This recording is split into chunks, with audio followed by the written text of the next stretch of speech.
Oi, gente. Tô esperando minhas amigas, sócias, companheiras chegarem pra gente começar essa live. Vou fixar aqui o nome da nossa live.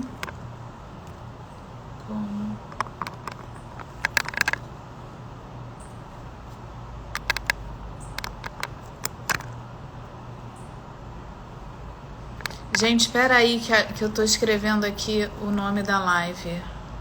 E eu já chamo vocês, Olivia e Bebel.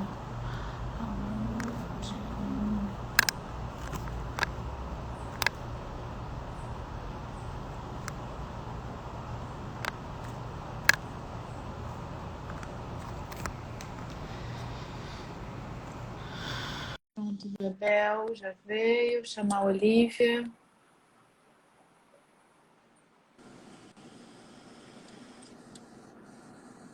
Oi, Bel. Oi, tudo bem? Tudo? Pergunta. Ah, Caramba, diga. eu vou ter que te mandar o texto e você salvou a capinha da live para você salvar depois? Não. Você quer Pois entrar é, pela porque base? era para eu entrar pela base, mas tá tudo bem. Eu vou te mandar os dois por WhatsApp antes de você finalizar, leva eles em consideração, tá? Vou mandar agora. Olá, Gente, nós somos muito, né, funcionais, porque ninguém entrou, ninguém falou nada, então falou, então eu vou entrar, deixa que eu já estamos começo. trabalhando. A Olá, base... olá. Ih, Bebel. Oi, Mireza, tá sempre aqui com a gente. Oi, Pio tá Mireza, querida. almoçando. Boa tarde. Ih, Bebel, Bebel tá rodando. tá esquisita essa conexão hoje ou é impressão minha? No meu consultório estava bem esquisita na capacitação. Vamos começar Mas então lá é. com as nossas Aqui. apresentações enquanto as meninas chegam, porque essa live fica gravada, né? Então, para quem for assistir depois, somos a Base Diálogos, um quarteto profissional que trabalha junto, né, interagindo em equipe e pensando as relações, pensando o diálogo como base, né, Patrícia? É isso. Somos composta por quatro. Nós somos um quarteto. Olivia trabalha com direito, é advogada. Eu sou psicóloga clínica. A Mônica também é psicóloga, mas ela é mais focada na parte da família, de casal, eu no individual. E temos Bebel, que é a nossa financeira. Juntas a gente está aqui para falar de democratizar assuntos familiares, jurídicos e financeiros que muitas vezes pode ser um tabu e a gente tenta facilitar esse entendimento, colocando, enfim, o que a gente aprende profissionalmente e nossa opinião pessoal também vem muito da gente, né, Olivia? Até porque acho que a gente não tem como dissociar, e acho que faz parte da nossa filosofia também, isso, né? Assim, ser quem somos na nossa atuação profissional e ser quem somos profissionalmente também na nossa vida pessoal. Acho que é esse contínuo, né? Acho que a gente fala bastante e é isso, né? Somos as mesmas. Eu não consigo mais ver quantas pessoas. É engraçado, hoje o Instagram tá diferente. Não, Boa tarde. eu tô conseguindo ver. Tá aparecendo tudo aqui. E a Mônica, alguém tem notícia? Tá, Acabou então de Aí entrar. ela, pode entrar. chamar. Ah,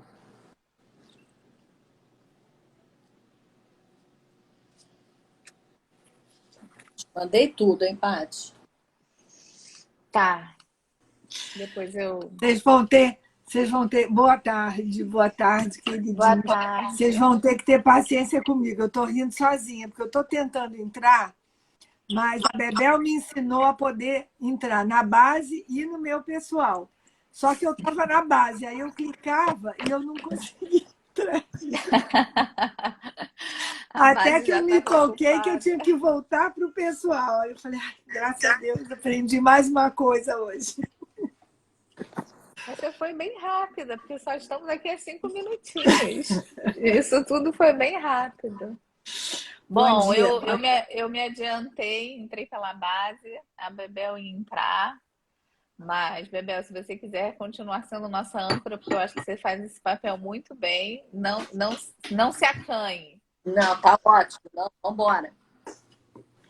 Gente, hoje a gente vai falar de como preservar os filhos ao longo do divórcio. Eu, falando por mim, eu acho que esse é um tema, talvez para mim, um dos mais importantes nessa temática de divórcio, né? Eu acho. E muito bom a gente poder falar sobre isso hoje e eu acho que vai ser muito importante para quem está aqui com a gente também.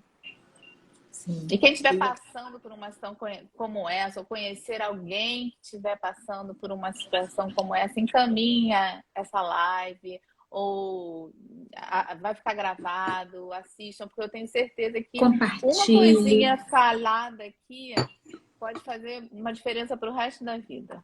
Então, vamos começar. Quem começa? Como preservar os filhos? Peraí, eu vou pegar aqui, buscando inspiração para esse encontro de hoje, eu fui buscar.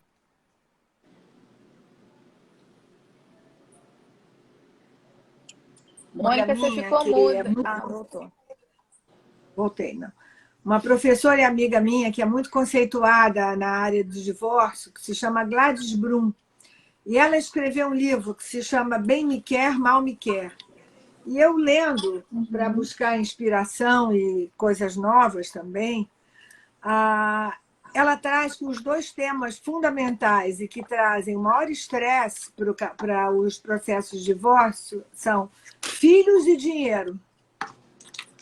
Então, assim, acho que esse medo, essa preocupação com os filhos é um dos pontos, quer dizer, em categorias diferentes de tensão, mas é um ponto que a gente precisa trazer para ajudar as pessoas a como fazer um processo de separação, que, na verdade, em si não é nenhuma tragédia, é um processo que acontece, as parcerias são feitas e desfeitas ao longo da vida, principalmente hoje em dia que as pessoas vivem muito tempo, mudam de profissão, mudam de inserção, mudam de vontades, às vezes casam muito cedo, com valores ou com desejos, mas ajudar as pessoas no momento que tem que fazer essa mudança, porque chegaram nela, o que fazer para preservar os filhos. Então, acho que esse tema aqui é um tema que a gente precisa cuidar. É curioso, né? Porque quando a gente pensa, né, que num divórcio os temas de maior tensão são os filhos e o dinheiro, né? São duas coisas decorrentes, né? Não é a coisa em si. Né? Se a gente fosse pensar friamente, pragmaticamente, né? Toda a questão do divórcio diz respeito ao par conjugal.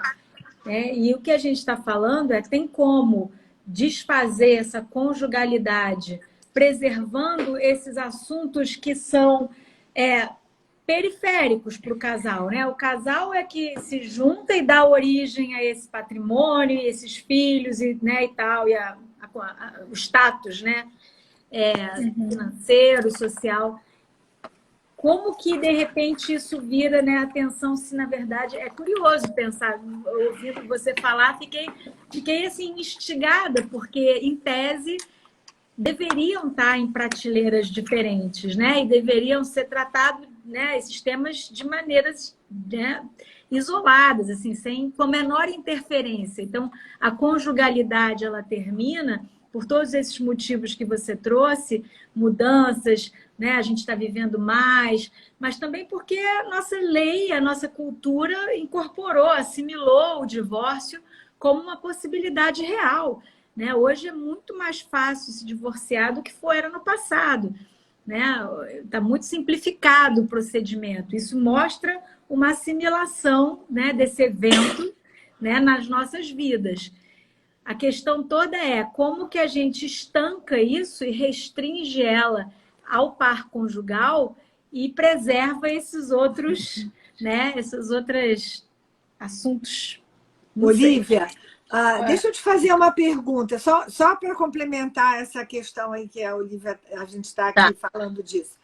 Você acha que um casal que não tem patrimônio, nem tem filhos, tem algum problema de se separar? Acho que pode ter, sim. Acho que pode ter, sim. Acho que sim. Acho que é claro que é menos complexo, porque tem menos temas e menos imbricações, sei lá se é essa palavra. Mas, assim, tem menos. Mas eu acho que pode ser extremamente doído, doloroso e desafiadora uma separação, dependendo da questão amorosa, né? Assim, eu acho que. Enfim, eu acho que sim, eu acho que pode ser. Eu acho que tem mais ingredientes, mas. Mas eu acho que quando não tem filhos, seja para o casamento, vamos imaginar até um recasamento sem filhos. Nenhum dos dois tem filhos e resolvem se recasar, é muito mais simples do que um casal, dois casais ou duas pessoas com filhos que resolvem se recasar. Estou trazendo isso porque, assim, a questão são os vínculos. Os filhos são vínculos que você tem que trazer para a sua questão pessoal, em cima de uma questão pessoal, e tomar uma decisão que vai afetar a eles também, e que não foi uma escolha deles. Seja para se divorciar, seja para se recasar. Você não vem sem bagagem. A Paty está querendo falar. Então fala, Paty. Não, pode terminar, pelo amor de Deus. Não, mas já é acabou? isso. Não, eu só é fico isso. aqui quietinha esperando. Não, eu acho que é isso. É só isso. Eu acho que, assim, filhos interferem porque o casal não está autônomo para poder decidir se eles querem ou não só por eles. Tem outras pessoas envolvidas que vão sofrer as consequências da decisão deles. Então, isso traz uma complexidade maior. Concordo. Que traga uma complexidade maior. Mas que filhos são uma coisa e o casal é outra coisa, é um aprendizado que a gente precisa fazer, né? Separar esses planos, né? Que é o que a gente fala. Mas eu entendo, é mais complexo. Tem mais. Vamos lá, vamos ouvir a Patrícia. Fala, Patrícia. Paty, depois eu queria falar um pouquinho do patrimônio também. O tema hoje seja filhos. Eu fico com um caderninho aqui, porque vocês vão falando, aí a gente quer falar, e como somos 4 nesse lugar, não dá, né? A gente tem que aprender também a lidar com isso aqui, que é difícil, viu, gente? Não é fácil, não. Mas é que eu queria complementar, Mônica, o que você estava falando, dessa questão, né, dos filhos e do recasamento, e o quanto a gente também ouve no consultório. Você já deve ter ouvido bastante, porque se eu ouvi, você já deve ter ouvido muito mais que eu, isso. Não me separei por causa dos meus filhos, né? Pessoas já com bem mais idade, né? Que não, talvez não pensem mais em se separar, ou acham que não vale mais a pena, não sei quais são as razões, né? Assim, já numa terceira idade, ou às vezes até nem tanto, mas ou que chegou num momento da vida que não vê mais sentido a separação, mas que isso ficou lá, né? Como, sei lá, como uma mágoa, ou acaba, entre aspas, tá? Botando esse peso nos filhos, né? Eu fiz isso por você, né? Quase um sacrifício, né? De ter ficado num casamento. Aí, como a Olivia falou, conseguir separar. Eu sempre falo, uma família feliz de um casal feliz. Você pode ser uma família feliz, funcional, e não ser um casal funcional. E eu acho que é por isso que estamos todas nós aqui, nós 4, para entender da questão legal, da questão financeira e da questão emocional dentro desse contexto, né? Que Eu acho que para quem não busca isso, não vai atrás desse conhecimento, fica tudo, ainda é tudo muito confuso. Por mais que já esteja simplificado juridicamente, né? Ainda eu acho que emocionalmente ainda se confunde bastante, ainda não é, né? Como a Mônica falou, a questão dos vínculos, né, Mônica? Patrícia, eu só não entendi. Você pode ser uma família feliz e não ser um casal feliz? Eu não entendi essa sua colocação. É porque eu falo isso porque era assim que eu me sentia. Eu me sentia uma família feliz. Como família eu funcionava. Eu, meus filhos, meu marido, estava lá, todo mundo junto, passeando, como família, tudo organizado. Agora, o casal, eu e a outra pessoa, não era feliz, não funcionava. Foi isso que eu quis dizer. Eu Deu para acho isso entender? possível. São E aí, duas coisas diferentes. E aí, então, pô, mas como eu funciono como família, a pessoa acaba, às vezes, não se separando, ou porque tem medo de perder isso, fica com receio, né? Mas o outro lado não está deixa funcionando. eu só tentar dar uma Mas fez sentido, Mônica?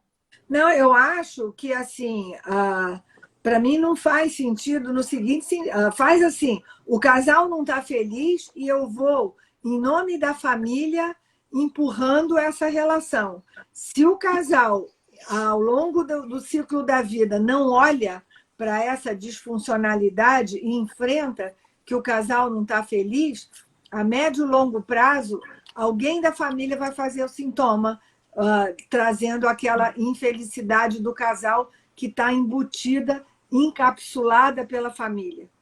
Eu acho o casal que não está feliz vai, mais cedo ou mais tarde, fazer um sintoma. Aonde esse sintoma vai aparecer, se vai aparecer no adoecimento de um dos cônjuges, de um dos filhos, ou na crise conjugal, é que eu acho que é a questão.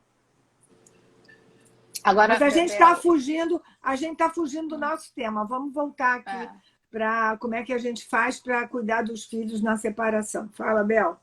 Queria dar uma organização, trouxe algumas coisas aqui, né? A diferença entre o casal conjugal e o casal parental, né?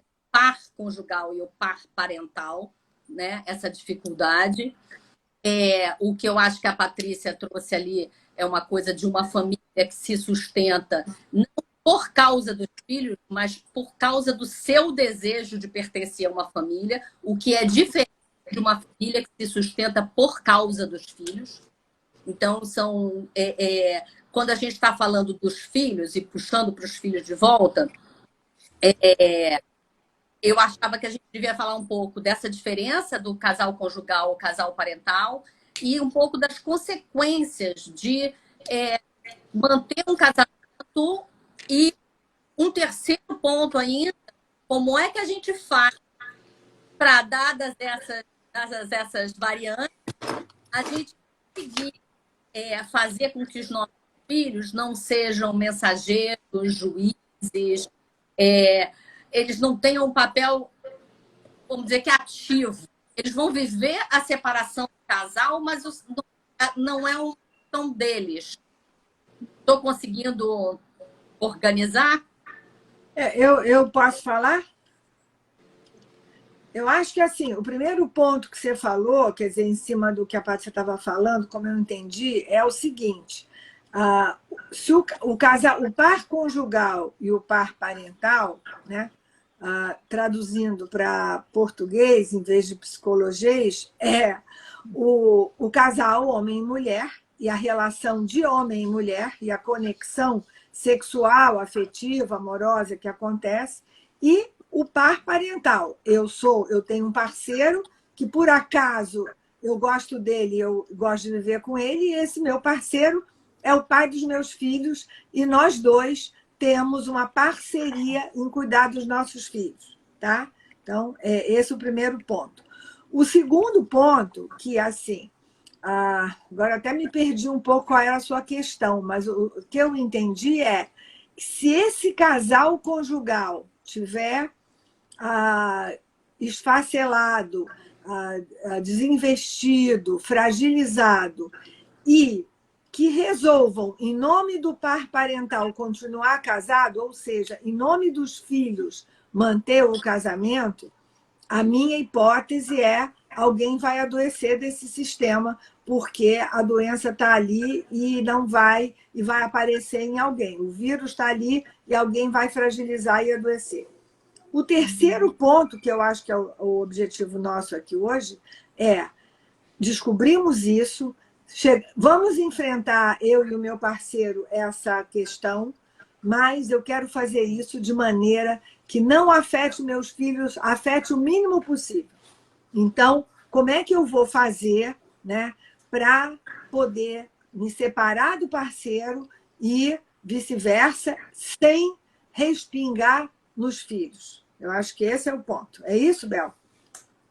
Tá. Deixa eu fechar aqui. Antes da Olívia, eu queria lembrar, trabalhas muitas vezes com um padrão, né? Homem e mulher são sexuais, mas leva isso para todos os tipos de casais que... Tá? Por favor.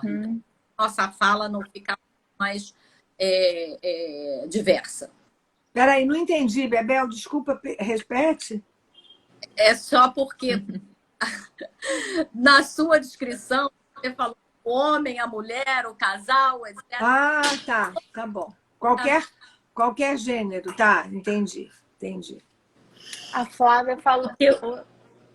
desculpa. Não, eu estou vendo aqui, a Flávia comentou que ela compreende isso, né? Que é parte desse olhar sistêmico, né? Se o casal não está feliz, né, é pouco provável, é impossível, mas cedo ou mais tarde o sistema vai apresentar, né, alguma disfunção porque, né, tem uma situação que não está boa, né? Mas eu entendi o que a Patrícia quis dizer sobre isso, né? Sobre o casal não estar feliz e a configuração, o nosso entendimento, essa coisa funcional da família, né? Tá rolando. E concordo com a Mônica de que são instâncias que mais cedo ou mais tarde vão comprometer esse bom funcionamento aí do todo, né? E alguém vai, né? Então acho que, né, naturalmente pessoas que adiam a separação acabam na verdade, adiando alguma coisa que pode aparecer de alguma outra forma. Mas não era isso que eu queria falar. Mônica trouxe essa coisa, né, eu quero que impactar o mínimo possível.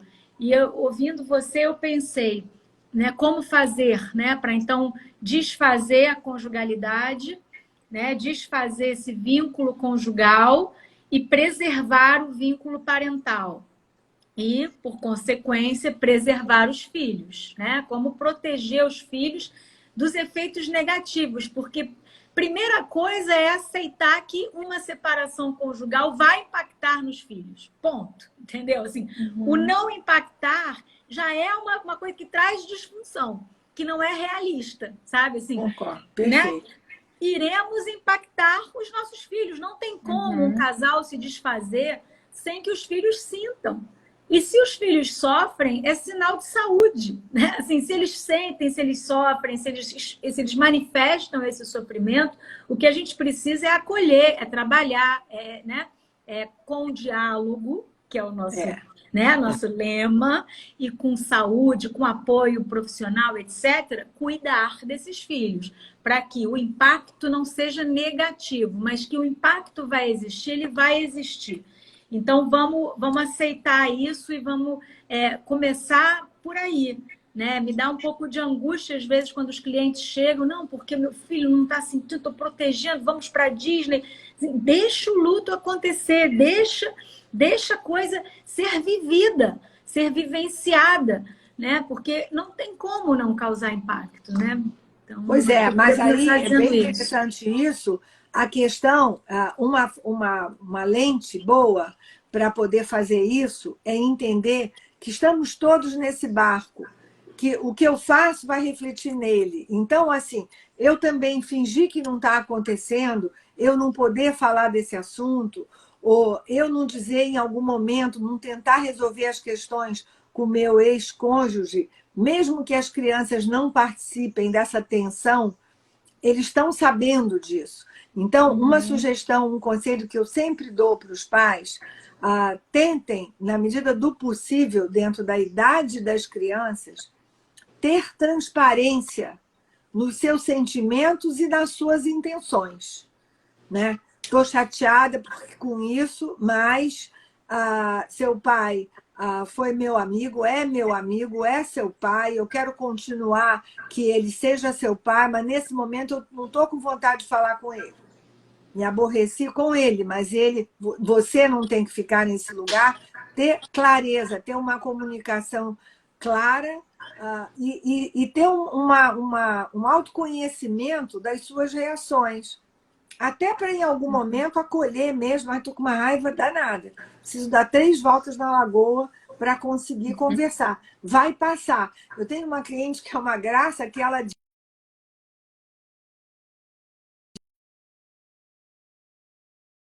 que ele é um bom pai, eu tenho que esperar esse ódio passar para poder voltar a conversar. É isso. Faz parte. Não adianta fingir que está tudo bem. Não está tudo bem. Mas não está tudo bem faz parte da vida. E, Mônica, Sim. nisso que você está falando, né? E aí você trouxe essa sua cliente, isso é uma pergunta, né, que eu vou te fazer. A gente sabe que é comum os filhos criarem um pacto de lealdade com um dos pais, né? E o que fazer nesse momento? Porque isso causa raiva no outro, né? Quando você vê, né, o seu filho meio que se unindo, independente de qual motivo. O que fazer? Porque isso, né, no meu entendimento, vai acontecer inevitavelmente em algum grau, em algum momento, talvez. O que fazer? Eu acho que pode ser uma lealdade transitória ou uma lealdade permanente, que é mais grave. A lealdade transitória, o que fazer, Patrícia, ao meu ver, é entender que lugar o outro ou eu estou me colocando. Estou me colocando no lugar de vítima? Estou me colocando no lugar do mais frágil? E aí a criança fica querendo proteger o que ela acha que está mais frágil. Primeiro ponto. Segundo ponto, estou me distanciando, estou com tanta raiva que eu, de alguma forma, me afastei, aí a criança vai se segurar naquele que está parecendo mais firme. Eu estou vendo que um deles está mais seguro, mais firme, eu não posso abrir mão dali. Eu estou vivendo uma travessia difícil, eu criança, eu filho. E aí eu percebo que um dos meus, ou o pai ou a mãe, está muito frágil, eu fico com medo. Eu nem tenho essa conexão, mas eu vou me agarrar e vou aí. Se o casal pega isso como uma moeda de troca, aí o estrago está feito. Aí a criança vai ficar sendo o representante da dificuldade deles fazerem um processo de casal. Já embolaram com a parentalidade. Ficou claro isso para vocês? Ficou. E eu acho que é muito importante, né, falar sobre isso para preservar os filhos, né? Entender como, enfim, se comportar nesse momento que talvez seja inevitável. Pois é. E acho que isso, né, também me lembro, né, de viver essa situação que você falou, Mônica, né, dessa lealdade transitória, ter a percepção que ela é transitória e quando ela é transitória, ela é saudável, né? Porque se tem um que está mais frágil, porque não foi quem tomou a decisão da separação, alguma coisa, é natural, né? Essa lealdade, ela é de novo, ela é a saúde do sistema, que quer proteger quem está aparentemente mais frágil. O problema é quando, né, isso se cristaliza ou quando o casal pega isso e traz como moeda de troca, como a Mônica falou, e usa esse movimento natural, né, do emocional dos filhos de estar ali um contra o outro, colocando a criança aí sim num conflito de lealdade, né? Assim, num lugar muito, muito ruim de estar, né? Se o casal percebe, Olivia, que isso é um mecanismo de defesa da criança para sobreviver naquele momento, que é a lente, e se autoimplica, se conscientiza, o que eu estou fazendo para o meu filho achar que eu sou mais frágil da relação? O que eu estou fazendo para deixar ele colado em mim e sem conseguir ver a mãe ou ver o pai? Entender que eu tenho uma parcela e eu posso mudar nessa parcela, a coisa muda. Se eu tomo aquilo como verdade, está vendo? Até seu filho acha isso de você. Está vendo? Até seu filho está sentindo a mesma coisa. Aí a coisa complica. Acho que duas dicas importantes para quem está vivendo esse lugar, né, que é muito difícil mesmo, né? Puxa, eu estou perdendo, está aliado com outro, tá...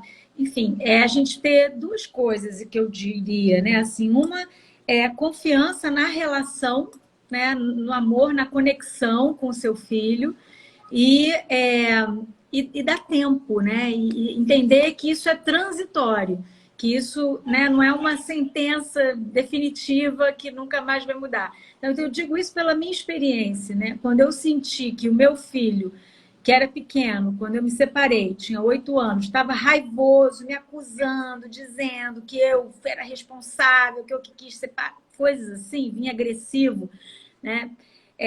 Primeiro eu tive isso, né? Assim, que busquei ajuda, né? Fui conversar com pessoas que puderam me aconselhar e profissionais, né? E que me ajudaram a me conectar com ele no sentido de eu tenho uma confiança na nossa conexão, na nossa relação, no amor. Eu estou aqui, eu vou, né? Vou ficar firme, né?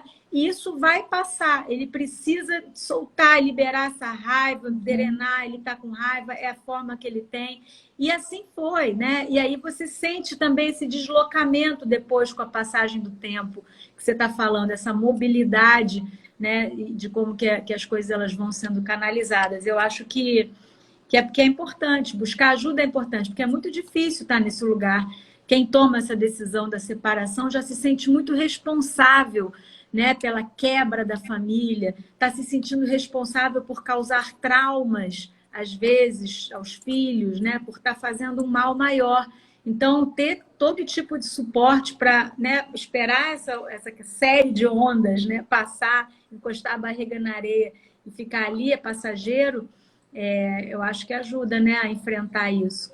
Não sei. Eu acho que você falou, buscar ajuda é importante, e eu acho que assim, não tem uma ajuda que, não, vamos fazer terapia, ou precisa fazer terapia, não. Mas é buscar uma ajuda que você perceba que tem um grau de neutralidade, que não é parcial. Não é buscar uma ajuda que vai falar o que você quer ouvir. É buscar uma ajuda que tem um certo distanciamento. Pode ser um terapeuta, mas pode ser um amigo, pode ser escutar alguma coisa, pensar. Tem formas também de você, embora eu seja terapeuta e acredito muito nesse processo, mas eu acho que tem várias maneiras da gente resolver essa questão se a gente não vai buscar apenas a confirmação do que a gente pensa. Porque buscar a confirmação do que a gente pensa é ficar chovendo no molhado. Eu preciso ouvir alguma coisa divergente que me faça sair desse lugar e enxergar aquilo por um outro ângulo, porque vai abrir a minha lente grande angular. Eu não vou ficar só com foco. Não que o que o outro vai falar seja absolutamente verdade, mas vai me fazer pensar, vai me fazer olhar o meu ex-cônjuge e olhar a situação por um outro ângulo, e isso enriquece o nosso repertório. Eu tenho uma pergunta para a Bebel. Bebel, né, como preservar os filhos, né, na questão financeira? Porque eu sei que acontece muito de, na hora da raiva, às vezes, quem tem o poder, né, do dinheiro, ou quem tem mais dinheiro, não sei se é o poder do dinheiro, usar isso contra o outro e, no fundo, está usando contra os filhos, de colocar, não tenho dinheiro para isso, de deixar o filho sem lá, sei, um curso extra, e não é porque não tem, né? Uma coisa é, nos separamos, dá um downgrade no patrimônio, isso realmente acontece para todo mundo, mas de estar usando o dinheiro para se vingar do outro e, no fundo, tá prejudicando o filho. Isso acontece? Acontece, claro, acontece. É uma das disfuncionalidades. O poder do dinheiro, na verdade, é o poder realmente. Quando a mulher falou no começo, né, que é uma segunda preocupação grande é o financeiro, é porque o financeiro ele é o que vai garantir o futuro, é uma mudança muito grande. É medo dos futuros, ele traz um medo nesse dinheiro, nesse financeiro, né? O que vai ser o meu futuro? E claro que o caso é isso, mas vocês também podem. O áudio da Bebel tá cortando para você? Tá cortando. O áudio da Bebel tá cortando. Eu acho que é o fone dela. Esse fone dela, às vezes, dá um... Tá cortando, Bel.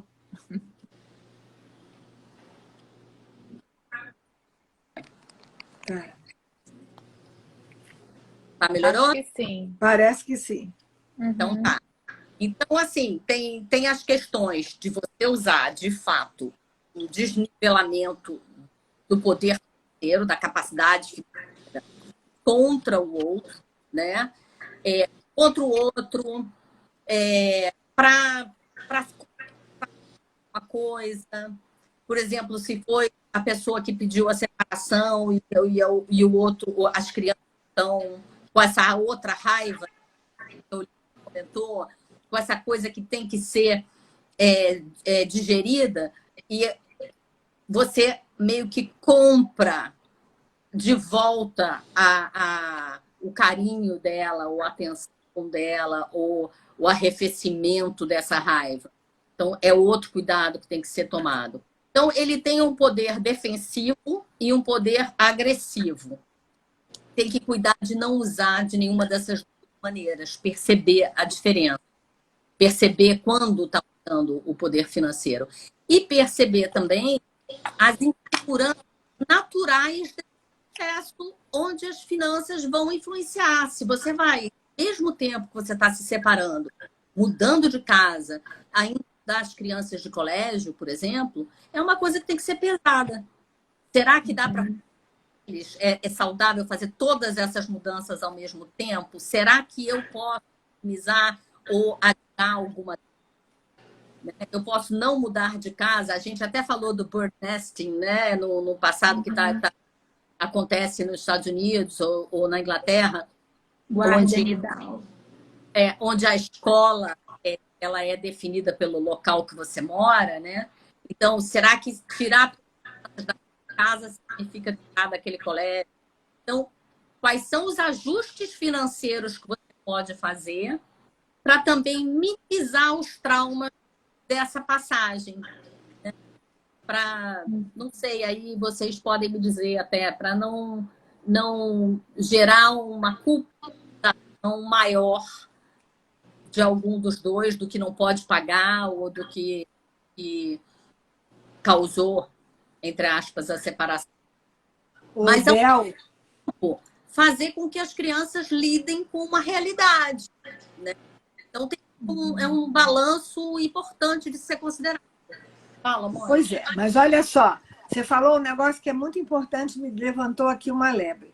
Fazer com que as crianças lidem com a realidade.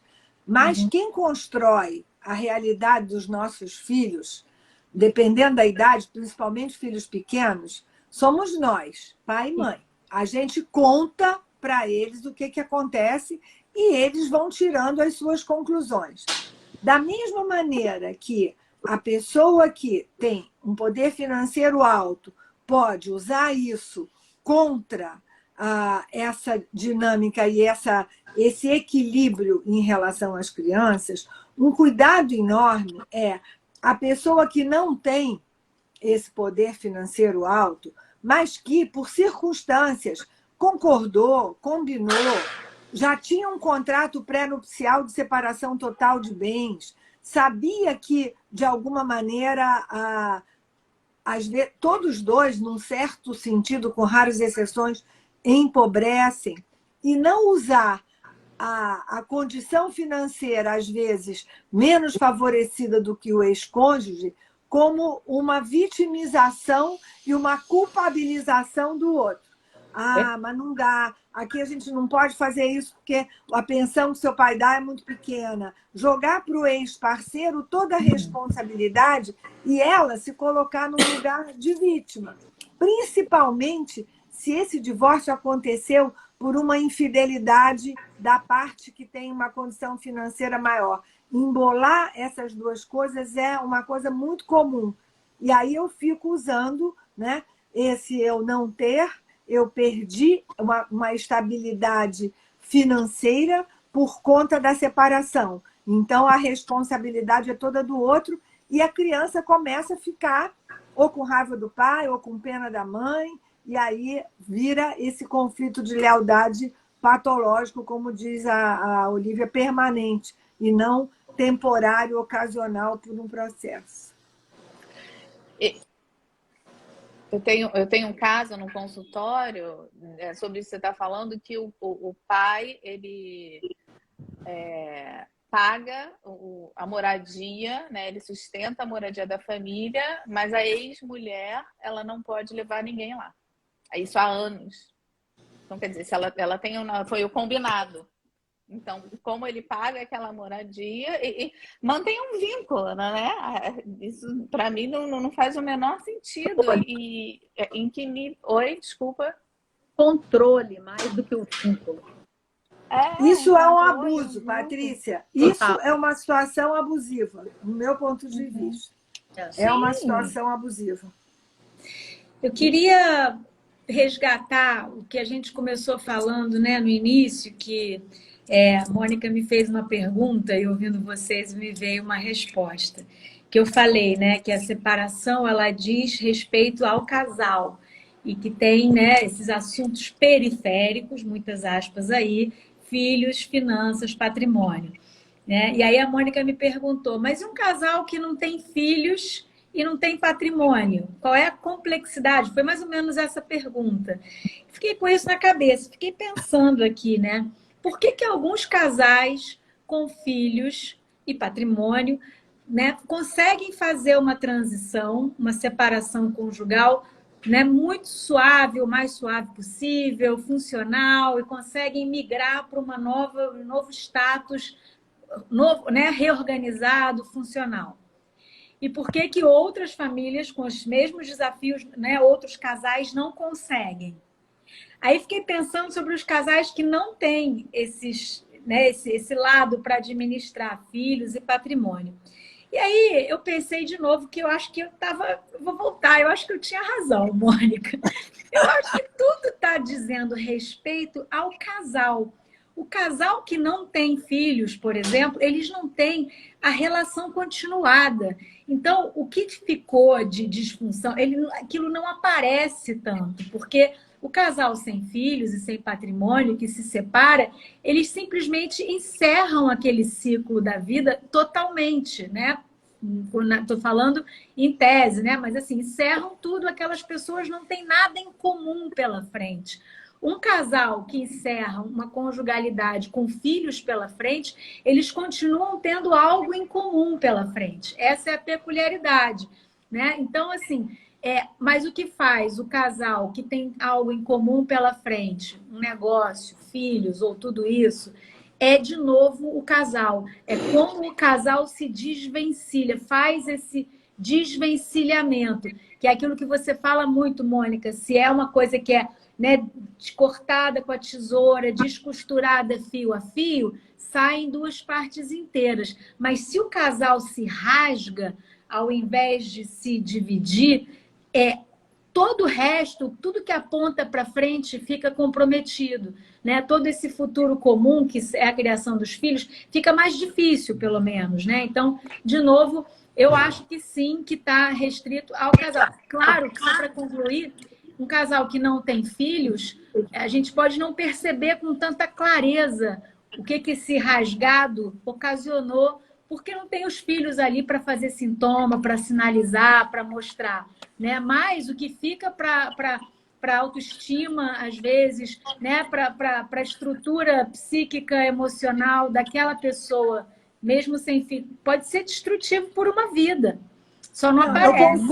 Eu concordo, quer dizer, eu acho, mas o que eu digo assim, as consequências de uma separação sem filhos refletem nas pessoas. A consequência de uma má separação com filhos reflete também prioritariamente nas crianças. E eu acho que, assim, a responsabilidade de quem tem filhos, porque, assim, a sua vida é a sua vida. Se você resolve levar essa cruz de mulher abandonada o resto da sua vida e fazer disso o seu cartão de visita, é uma escolha sua.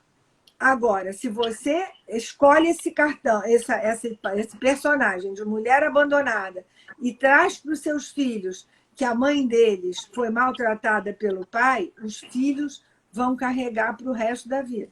É nesse sentido que eu acho que eu falei que as consequências, quando tem filhos... que você extrapola a esfera pessoal, né? Mas, ao mesmo tempo, gente, eu estou aqui pensando numa coisa que eu ouvi ontem. Os seus filhos estarem bem e estarem indo adiante quer dizer que você está dando conta de você mesmo, que você está cuidando do teu, né? Não está transferindo para eles. Então, fala. Cuidar de si, a gente falou disso hoje. Cuidar de mim é cuidar deles. É entender que vocês, que a gente, ex-casal ou família e duas famílias, são um sistema. E esse sistema se interfere um no outro. Eu não posso estar bem se o outro está mal. Então, assim, eu tenho que entender que aquilo tem que se desfazer organicamente, amorosamente, com delicadeza, como a Olivia trouxe lá na campanha da OAB do divórcio. Com delicadeza, porque é uma área frágil, é uma área que qualquer coisinha eu enfio o dedo no olho do outro, porque eu estou com muita raiva. Então, como preservar os filhos após um processo de divórcio é perceber a minha responsabilidade no processo. Se eu tiver que enxugar numa receita, né? Perceber a minha responsabilidade no processo e fazer o máximo dentro da minha possibilidade, a minha parte. A minha parte. E também não pegar tudo para você, né? Não, exatamente. Ser proativa e não ser reativa. Porque pegar tudo para mim é reativo. Também. Né? Então, é ser proativa e dizer, vamos lá. Não, hoje eu não vou conversar com você. Não está dando para eu conversar com você. Mas eu quero conversar com você. Eu vejo isso muito e muito. E acho que esse tipo de trabalho nosso, todas as informações, tudo que a mídia coloca em relação a isso, está trazendo um olhar muito mais de responsabilidade pelo que você está fazendo. Né? Então, eu acho que isso vai mudar. Acredito que sim.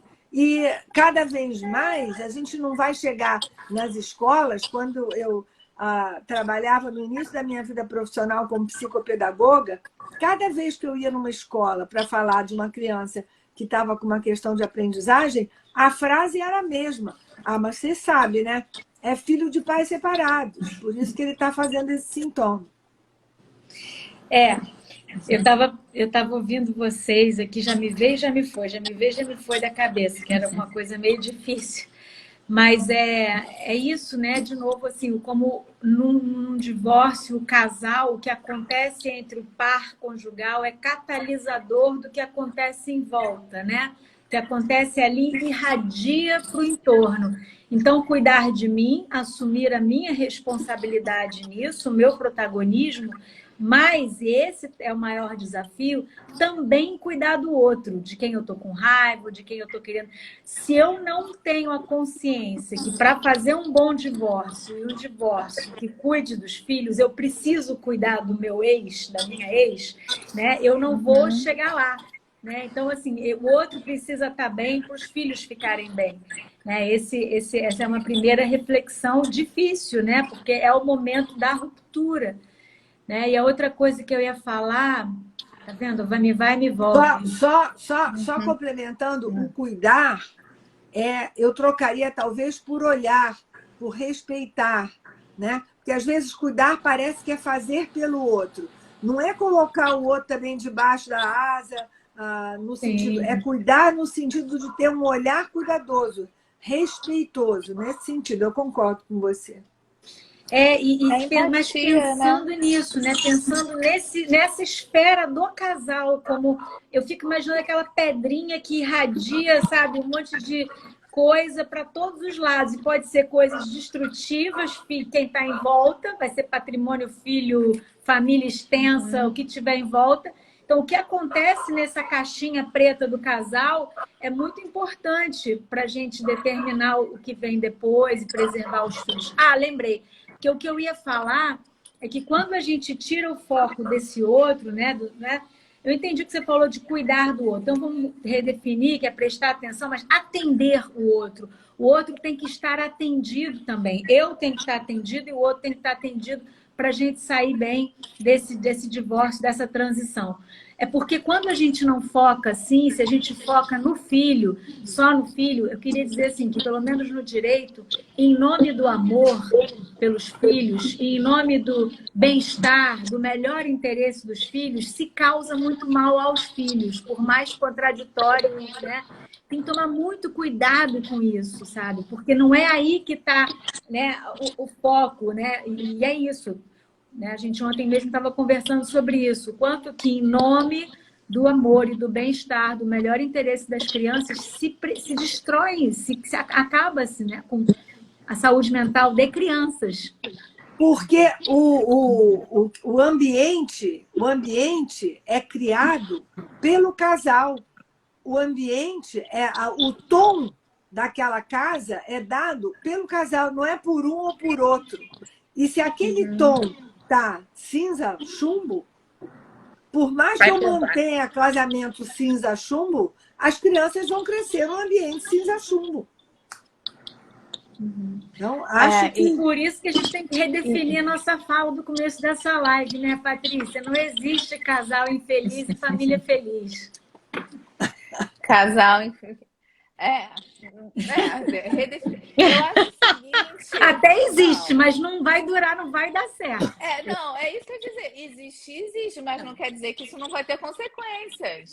A família nunca é feliz se não está feliz. Ela pode estar funcional, né, em alguma medida.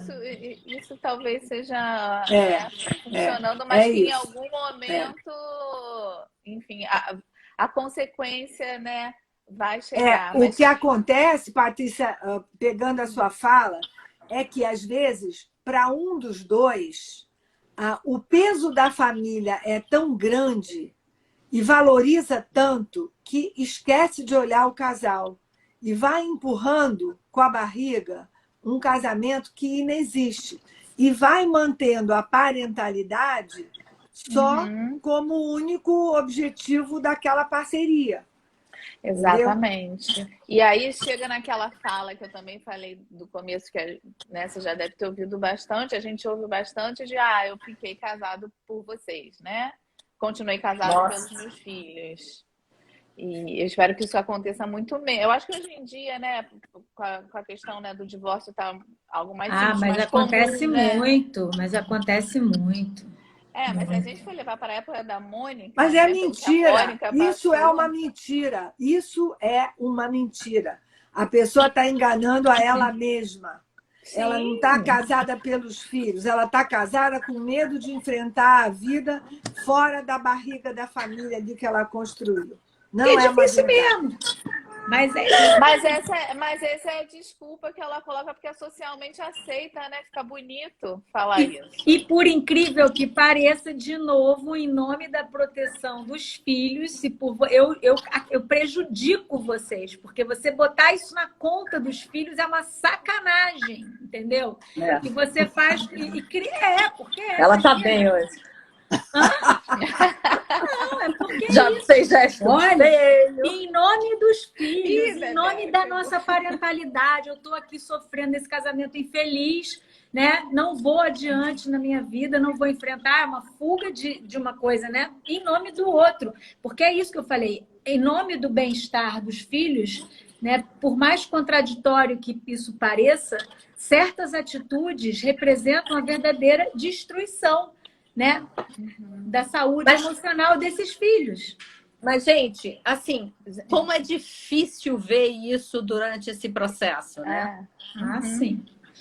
Porque você acredita piamente que você está fazendo para proteger seus filhos. Como disse a Mônica, você está se enganando. Então, como pular essa parte, né? Por isso, gente, a gente só tem mais 4 minutinhos, eu vou querer, né, começar a fechar aqui. O que a gente aprende hoje aqui na questão, né, de como preservar os filhos? O que a gente, eu acho que cada uma falasse, né, resumir, sintetizar, o que a gente aprendeu, né? Ou vocês, eu aprendi muitas coisas, né? Quais são os primeiros passos? Então, eu vou começar. Para mim, a primeira coisa que tem que ser feita é buscar ajuda, buscar informação, assistir coisas como essa, ir atrás de profissionais, ir atrás de se entender, né? De qualquer jeito, ou num processo de terapia, ou ir conversar com um amigo. Se você vê que a coisa está indo para um lugar que não está legal, vai buscar ajuda, né? De alguma forma, busque ajuda e, de preferência, como a Mônica falou, imparcial, né? Porque é um assunto espinhoso onde muitas pessoas são afetadas emocionalmente num divórcio, né? Principalmente com filhos. Outra coisa, outro ponto, que é um resumo do que a gente já falou, é lembrar que o problema não é a separação, é como essa separação ocorre. Então, cuidar da forma dessa separação, com clareza, com autenticidade, com amorosidade, na medida do possível, de compaixão pelo outro e por si mesmo e pelos filhos. Então, é cuidar da forma. O divórcio não é o problema, é como o divórcio acontece que vira o problema. Bebel, Olivia? Eu tenho 2 coisas que ficaram mais claras para mim hoje. Uma é uma fala da Olivia, né? Que é aceitar e acolher a dor porque ela é saudável. Algo está acontecendo. Então, tanto a tua dor quanto a dos seus filhos, e que, né? E a outra coisa é como, de fato, refletindo a natureza, somos um sistema, né? Cuidar de mim é cuidar do... Para eu estar bem, o outro tem que estar bem, meus filhos têm que estar bem. Se alguém não estiver bem ali, a gente não vai ficar bem também. É aquela analogia da máscara de oxigênio do avião, né? Todo mundo conhece. Quem não conhece, busca no Google, que a gente não vai ter tempo. Olivia. Não, na verdade, acho que vocês disseram tudo. Assim, na minha cabeça estão vindo só palavras como coragem, maturidade, sabe? Da gente encarar de frente os problemas, responsabilidade, né? Da gente, como a Mônica fala muito, se auto-implicar, não ficar caindo nesse auto-engano, né? Que é isso que prejudica nessa coisa. Então, acho que maturidade, a gente escolheu casar, a gente escolheu ter filho, a gente vira adulto, a gente tem que se apropriar desse lugar, né? Assim, encarnar mesmo o adulto, né? E trabalhar com isso, né? Difícil não tem a menor dúvida que é difícil e a gente não está, de maneira alguma, tentando passar alguma impressão de que é fácil e que as coisas são uhul, né? Por isso a gente está aqui, por isso existem tantas pessoas, tantos profissionais e tanta gente se dedicando a contribuir para os relacionamentos, porque é um baita desafio.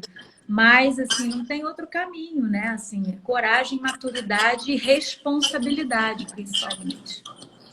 Enfim, não sei. Muito bem. Tá mais. Muito bem. Muito bem. Obrigada, vocês 3. Obrigada a ao todos. nosso público fiel, que está sempre aqui com a gente. A live vai ficar gravada. Eu acho extremamente importante vocês enviarem para alguém que esteja passando por alguma situação parecida, porque ajuda bastante. É isso. Um beijo. Até quinta que vem. Desculpem pelas exaltações, me exaltei, porque esse tema mexe comigo. Não, eu adorei. Eu confesso que traz assim, é verdadeiro, né? Que É droga! o sangue correndo. Já na tô com veia, isso ressaca é moral bom. agora. Eu vou acabar essa live e vou ligar para vocês. Desnecessário, desnecessário. Me acendi. Glória vai adorar. Pode ligar, pode ligar. Tá, Beijo, gente. gente. Tchau. Beijo, tchau.